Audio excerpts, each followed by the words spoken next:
Otro episodio sanguinario, inédito en la historia de la humanidad, increíble por donde se mire, ¿verdad?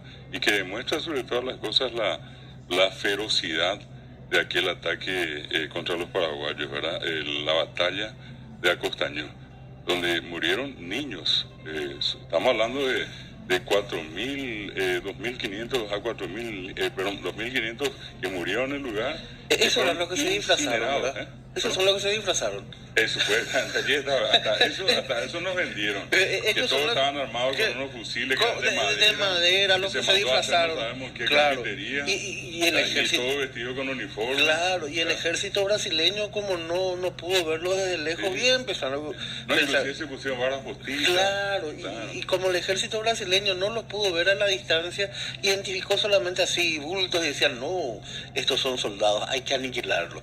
Brasileños, que entraban por todos lados, a caballo, a pie, en barco, como pudieron. La cuestión era cortar el camino y matarlo a López, que era el gran objetivo. Sí.